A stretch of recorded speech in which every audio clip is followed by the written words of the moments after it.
Over to John. It's a sad reality, really, but seniors are often the target of those up to no good. Whether abuse, theft, or scams, there are things you can do to protect yourself and your loved ones. Attorney David Aylor, champion of the downtrodden, joins us live today in studio. Attorney David Aylor, tell us about some of the most popular things that elder abuse kind of comes to fruition with. Well, when it comes to scams, I mean, you're actually going to still see a lot of letter mailing scams, which, you know, for people of this generation, that might be seen something that's sort of just totally archaic and outdated. Right. But you got to remember, these elderly folks, most of the time, they're not using a lot of the internet resources and things that are available for them. They still use letters and things like that. So you still have a lot of scams that just go through the basic, as they call it, snail mail. But for those that are getting into the computer industry and things like that, you're going to see them start to get caught up in that as well. But, you know, really anything with an elderly person that when someone can get their foot in the door through some sort of, whether it be telephone call or letter or contact through the email, you know, these emails from international places, things like that. Unfortunately, the elderly folks, because they're so nice and, you know, unassuming so often, like most grandparents are, of course, then it can lead down to a bad road. Yeah, it is. Let's talk about elder care abuse as well. It happens a lot in nursing homes, kind of elderly care facilities. And that's really where there are signs that you can prevent this from happening. Yeah, absolutely. Unfortunately, elderly abuse within the elder care facilities is you know, sometimes rampant.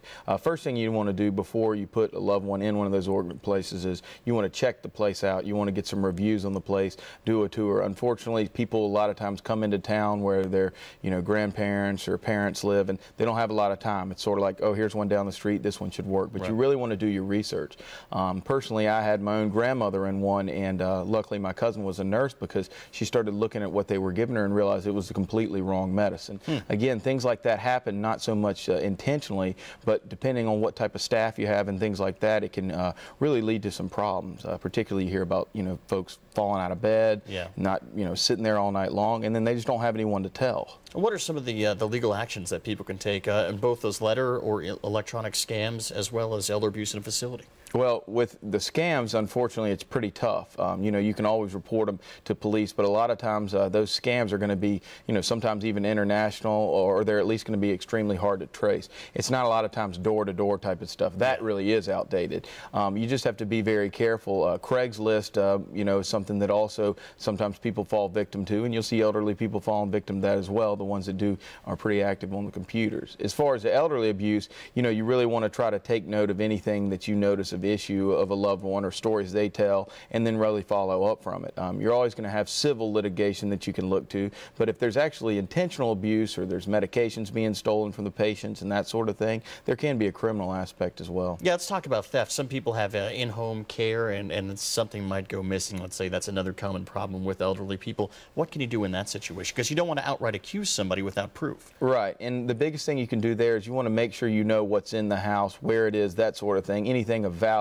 When you have home health care nurses, it's a great resource for many people, so they don't have to actually go into the facilities. The problem is, ultimately, you're letting a stranger in. So again, it really goes back to researching the company you're using, and then they should be able to provide you with the backgrounds of the individuals that'll be in your home. Are you seeing this elder abuse happen more and more with your clients?